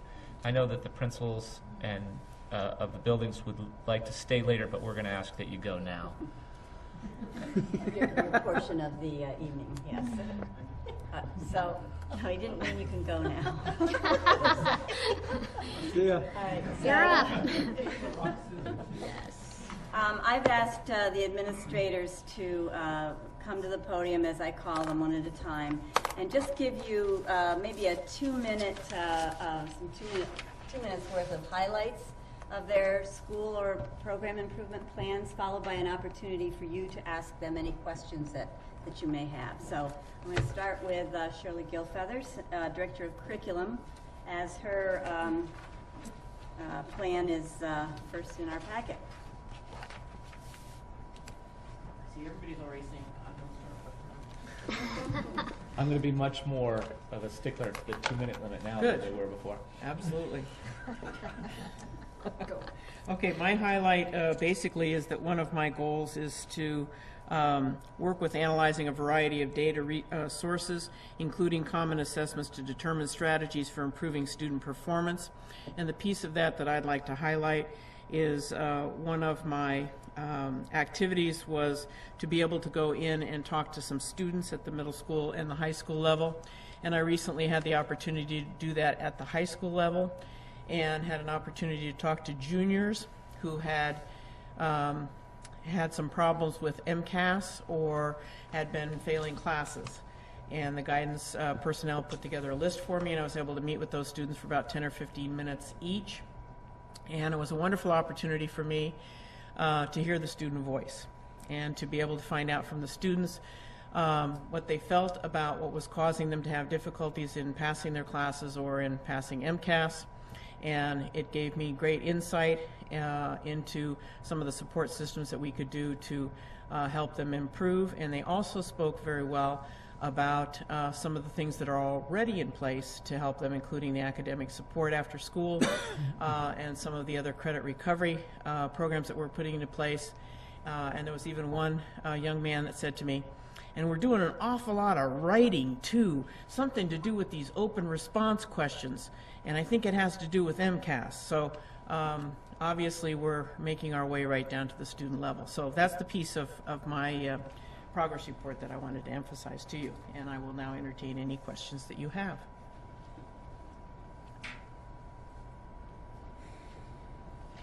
On one of our lightly scheduled agendas, I hope we will get a chance to tackle one of these open response questions. We've been hearing about them for some time, and have you yet to see one? We had it on the agenda a couple of times, but for some reason we keep getting really busy and having other things to do. Executive sessions, I think, have interfered, so. Okay, thank you, Thank Ms. you. Gilfard.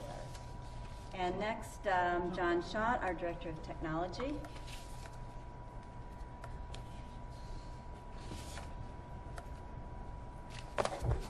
Yeah, you can shut it now, thank you.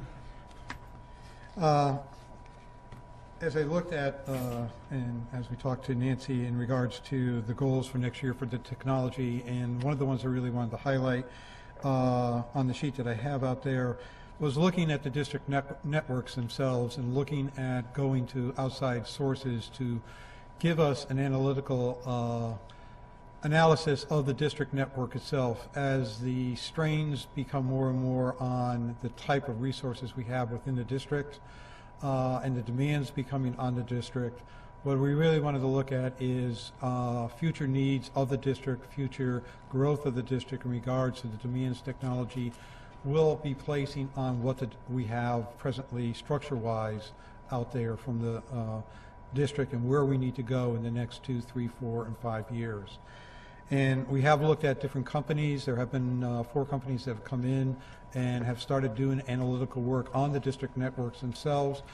And we're also looking at, and one of the things that we just got from DESE is, which will emphasize this particular part of the structure, that I am going through with them between April and June to do a very intense study online with the Department of Ed for reporting to them all inventory within the district, et cetera, out there as they move forward with their goal, and I think it is in 2014 and 2015, of actually doing online testing for all students in the state of Massachusetts, which is going to put a huge strain on the resources that we will need in the district to make that requirement. Any questions? Thank you. I don't have a question for him, but and everything that you do, John, I just want to commend you because I know you have a very small staff, and we often hear everything that goes on with technology. So, so perhaps you don't even have a staff, but you do a really wonderful job. So thank you. Thank you. And a very small budget. Okay, next we have Sue Henrichon, our Director of Special Education.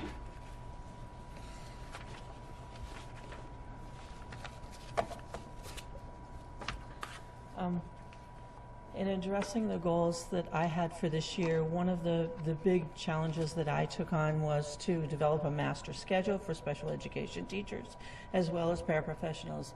I obtained their schedules and put it into a master schedule to see what the gaps were, what the common planning times were with regular education teachers, between regular education and special education teachers, and then to look further into providing consistency across the district. I developed a special education teachers procedures handbook, and am in the process of meeting with an assessment committee to look at consistent assessment procedures as well across the district. And from there, then we need to look at reallocation of resources. Any questions? Reallocation, absolutely. Thank you. Thank you. Thank Ms. you. Henrichon. And next we have Vito Perrone, principal of our high school.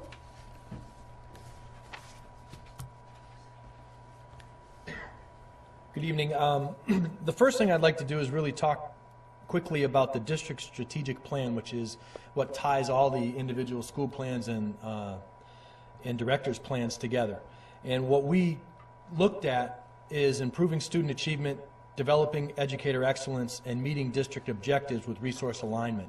So everything that you hear should have that cohesion that's started by that district improvement or that strategic plan that the district has put forth. When I look at the high school improvement plan, we looked at a couple goals, the first being the improvement of student math and ELA achievement, and the second being improvement of student outcomes by informing instructional practices with formative and summative assessment. And what I'd like to focus on is the professional development that, again, is permeating throughout the district from the initiative started at the district level and focusing on open response. But it's how we're focusing on that is pretty amazing. Teachers are given an opportunity to analyze student work and then collaborate around that analysis. And there's nothing more exciting than being a part of those PD days when you see an interdisciplinary group of teachers working together on work that they're bringing from their classroom. And it's really great stuff, and I invite you to come down to a PD day and see what's going on with our teachers in that forum of collaboration. And I'll take any questions you have. We'll be there. We'll let you know when the dates are. All right. Thank you, Dr. Perrin. Okay, thank you. All right, and next we have Allison Rebello, principal of Whitebrook Middle School. So we had three main goals that we were focusing on this year: the improvement of student achievement in mathematics through the new math expressions program in grades 5-6, through staff collaboration and analyzing student work. Our other main goal was to improve writing, not just in English language arts classes, but across all areas of the curriculum. And then the third main goal was to increase and build a sense of community engagement by all. Dr. Perrone just shared one of the highlights that I wanted to share with you, which was our professional development on the writing to learn and open response. And I've seen huge improvements already through teachers being able to analyze student work, being able to look at it, whether it's a math open response question, and being able to look at the student work and then figure out and ask focus questions to other professionals and their colleagues to say, you know, where do we go from here and how do we improve student learning? So student learning is improving by them, of course, answering the open response questions, but also by teachers engaging with one another and sharing how they're doing and then how do they improve from there, and also looking at rubrics and figuring out if they have a common understanding of how they're assessing the students. And the other highlight that I just want to mention, which falls under, you know, building the sense of community engagement by all, is our Student Senate, which we started this year. And as you saw Casey Young speak earlier tonight, she's one of our Student Senate members, and you know, the students have become really involved and engaged in what's happening in the school. You know, that just makes me wonder if the Student Senate has invited any school committee members to come and speak with them. I was invited earlier in the year, and it was wonderful. It was a great opportunity. We could certainly do that. That'd be something to think about. Any questions for Ms. Rebello? Thank I want to make sure, Casey, you got that noted to take that back to your colleagues, that you are to invite members of the school committee to future Senate meetings. She can bring that up on our meeting. Next meeting. It may not get passed. It could be recommended. Yes. Absolutely. Okay, next we have Tim Luce, principal of Maple School. And Rob Orlando, principal of Center Pepin. We're going to do the elementary. This is an efficiency we discovered. Point taken. Did you say efficiency or deficiency? Efficiency. Efficiency, not deficiency. I hope. We're efficient, but we're also both here for a reason. We've really worked hard to try to keep consistency among the elementary schools, and this year our school improvement plans were very similar. We have three goals that are the same. The two biggest ones that we've been working on in both our schools were implementing a new math series, Math Expressions, which has involved a lot of training for all of our teachers, especially in the beginning of the school year, before school started, and then ongoing throughout the year. We've been able to provide training from the provider of the program on an ongoing basis. In addition to that, we've been doing some training with Sandy Roth around the word study, so it's kind of another word for phonics. He's been working with different grade levels, both doing lessons and then going into classrooms with teachers and doing model lessons, and that's continuing through the springtime.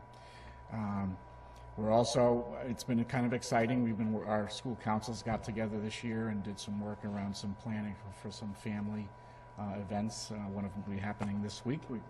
We're doing a Athletes Can Read night at Maple School that's open to all the elementary schools. And then we're doing a goal specific to Maple around some school culture things, and then Rob's got a goal around technology. So we're trying to do things consistently as best we can. Any questions? Thank you. Thank you. Okay, All we're right. good? We're good. Yes, and don't feel like you need to stay. Can I just make one comment regarding Rob Orlando's meetings in the community? I just wanted to make, well, it's not a question. Well done. Makes it worthwhile. I just wanted to make a comment on, I'd heard about you having meetings with parents in people's homes or in the community and reaching out to them, and I just wanted to say I thought that was so incredibly impressive, and I was so pleased to see that in the newspaper. It was mentioned in a larger article that focused on some other schools as well, but I just have to commend you. I just want to say that I just think that's amazing, and I think it's wonderful that you're doing that.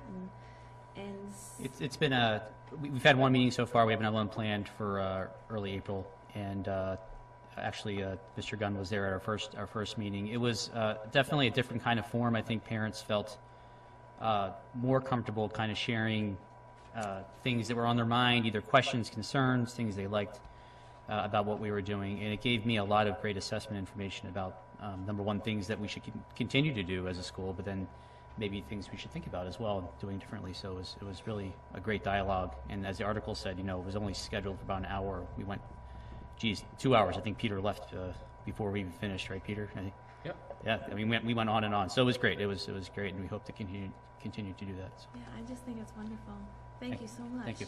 Yeah, lots of great feedback and another way that we build relationships. Yep, and build community support. And I think people turn out for that. People turn out for public speak tonight. People make the kinds of gifts that we saw. Those are all some evidence of the growing support, the ever-growing support for public education in Easthampton.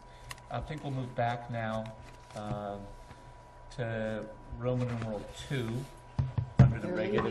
They're leaving us. Under the regular session. They have to be up early and ready to run the schools. Thank you. Good night, thank you. I'll be a boss at every moment. Can I leave too? I don't think so.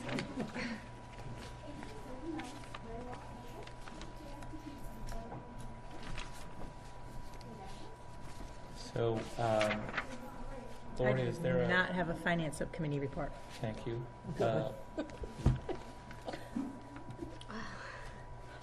Policy. Oh. Yeah. You ready for Yeah, policy? yeah, Okay. We met on March 14th, and we talked about the Hampshire, just going to get this out, Hampshire Council of Governments, the letter for input that Peter had referred to the committee. And in your packet, you saw the minutes and the discussions or the topics that we talked about to submit to the HCOG regarding their questions about the pressing issues that our community and our regions are facing as far as education is concerned, and how can those be addressed. So those are the issues we talked about. And actually, I'm not sure who's going to actually submit the information to Well, council of governments? if we get a vote, then we, If anybody wants to add to those comments, those issues that we have in the minutes, they welcome the feedback at any time. yeah. So, does anybody have any issues they'd like to add to those topics that we discussed?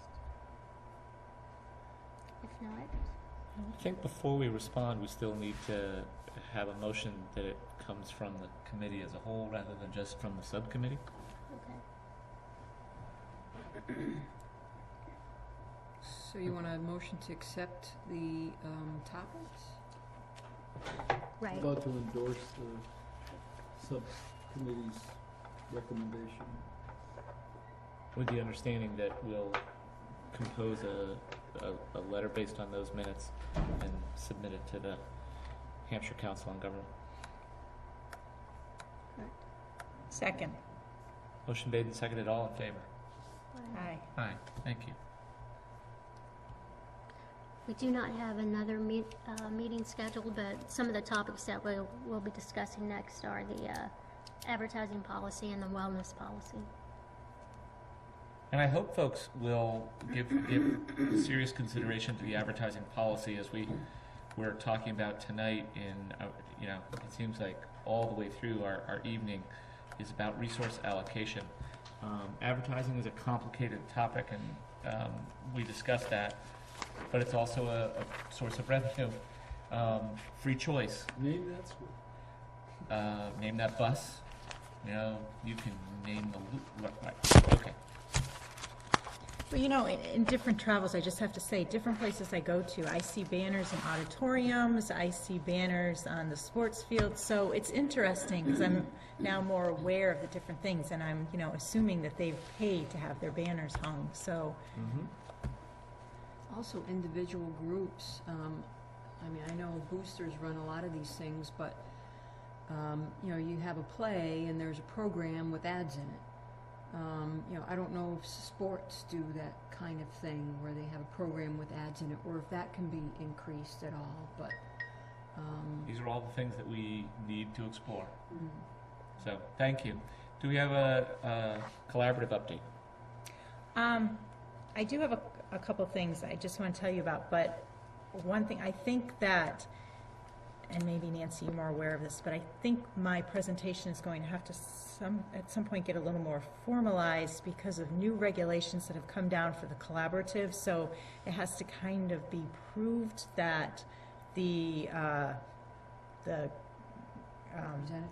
member of the collaborative goes back and reports everything to their appropriate school committee. So at some point, I may need more than like 1 minute to report things. But Well, you can have as much time I know, as you I know. need, and I would But hope so that the listing in the school minutes would suffice, but Yes, but just to say, I may need to talk a little more than what I have in the past. But we did meet last week, I believe it was, and we discussed the teacher salaries that the collaborative pays. We also had a financial presentation by their treasurer, and just some miscellaneous things. And if anybody's interested, I have their Summer Academy pamphlet here that shows all the different classes that they offer over the summer. It's rather interesting just to look at, but Are that's it. those classes for teachers, professional Teachers. development? Yep. And there's interesting ones in there too. And some of our teachers have taken advantage of them in the past. Yes. yeah, I mean, the collaborative summer programs are terrific. I've done them for 3 years, and looking forward to a 4th year. And they're awesome. And some of our members of our faculty work with the collaborative, so it's great both ways. Yeah. Thank you. Thank you. The next matter actually is a matter for action. Fine. Don't forget. I lied.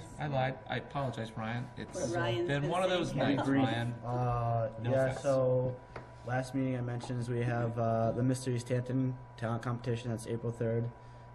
6 p.m. in the Whitebrook Auditorium. It's $8 for students and $10 for adults. You can go to the office at the high school to pick up a ticket if you're interested. And then tomorrow we're going to be having all the members are going to have a picture in either the Gazette or the Summit or both. I'm not sure which. They're gonna have a little piece on that. And the family fun night that I mentioned, the senior class, the class of 2012 had. We made $300. Well, we made $300, but technically we broke even because we had to. It cost us $300 for supplies, so that was kind of a disappointment. But it was a good turnout. There's 50 to 60 people that showed up, and all the little kids had a fun time. So it was a good event. We just had the spring fling dance on last Friday. That went pretty well. We had it in the cafeteria. And then last thing I have here is the softball and baseball teams are starting games, I believe, either this week or next week at sometime in early April. So it's a positive thing to look forward to. The weather's on their side so far. Yeah. It was cold on the softball diamond today, though. Thank you. Thank you, Ryan. You're welcome. Okay, folks, we have a matter for action in terms of the superintendent evaluation. My understanding is that we have two choices. We can adopt the superintendent evaluation final draft dated the 23rd January 2012, or adopt the state department, Massachusetts Department of Elementary and Secondary Education. I don't have a copy of that one. I have the one for teaching in front of me. I apologize. Superintendent rubric. I think it's back there. It's superintendent rubric. But I'll entertain a motion. And then we can have discussion as always. Is that the one printed from our packet? I thought we updated that at our last meeting. Oh, I apologize. I may have pulled the as revised. Can we just clarify, from what I remember, we can use the one we created this year, but we have to move to the We could use the one we DESEs? created this year forever.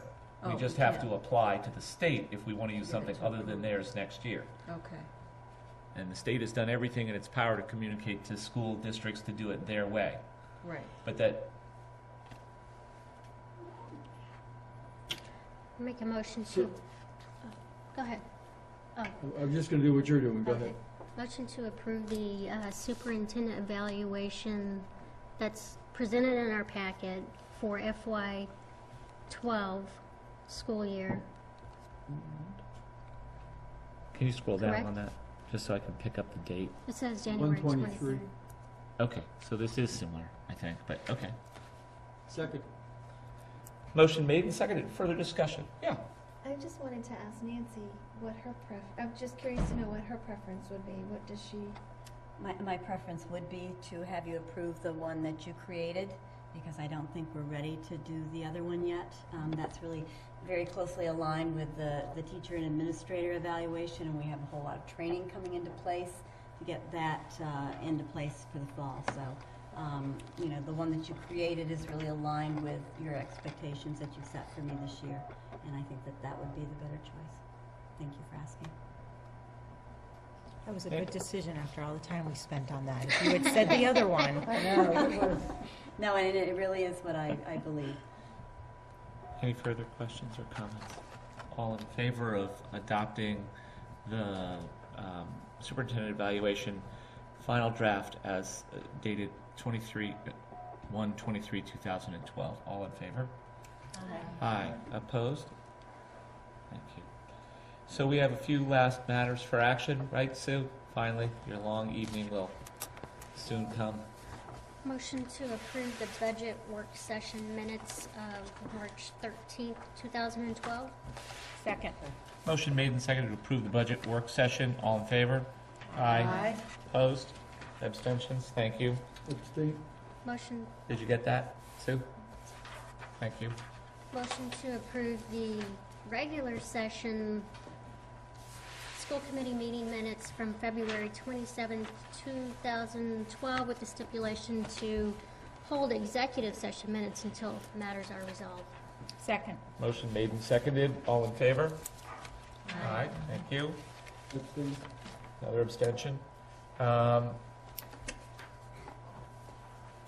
we have warrants and payroll. Right, we have warrants and payroll. We also have a field trip, and we have an annual request for vending machines. March 13th meeting minutes? What's that? Budget work session, March. I have a budget work session minutes for March 13 in my packet. We approved that. We did. Yeah, I thought you abstained from that one. We shouldn't have, I'm sorry. Yeah. Okay, thanks. I was sir. one behind you, I apologize. No problem. Far be it from me tonight, or any night, actually. So, would you like to do the warrants and payroll? Sure. Move to approve the school payroll dated March 22nd, 2012, in the amount of $477,294.28. Second. Motion made and seconded to approve the school payroll dated 22nd of March 2012 in the amount of $477,294.28. All in favor? Aye. Aye. Opposed? Abstentions? Thank you. Move to approve the accounts payable authorization for payment dated March 29, 2012, in the amount of $326,004.66. Second. It's kind of like Sally and the seashore, isn't it there? Yeah. Motion made and seconded to approve accounts payable authorization for payment dated the 29th of March 2012 in the amount of $326,004.66. All in favor? Aye. Aye. Opposed or abstentions? Thank you. Is that it? That's All all warrants and warrants payroll? and Okay, payroll. so we have a out-of-state field trip request.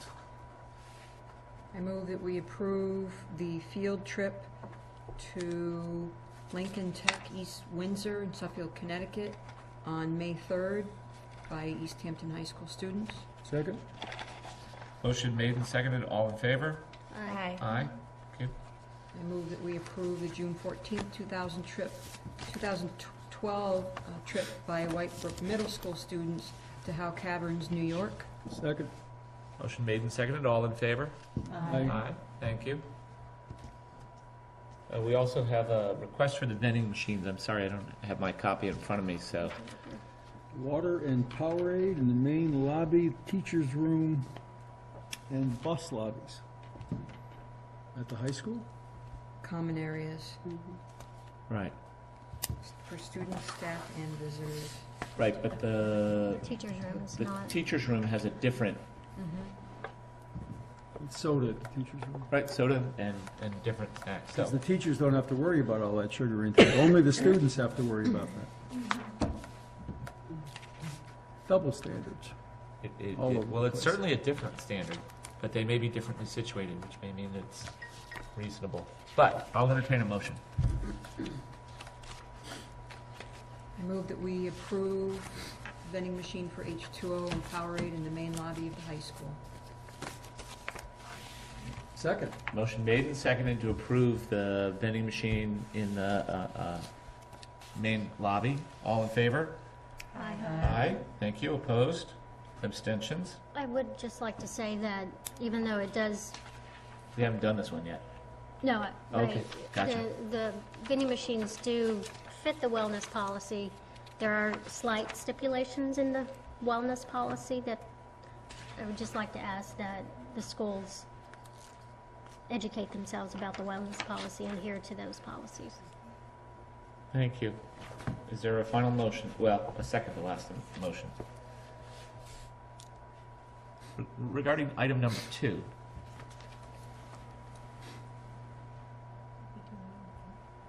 I thought we only did number 1. Was I mistaken? All we did is the main lobby. I thought we That's did number correct. 1. So is there a motion for number 2? Oh, I didn't even see that. Not for me.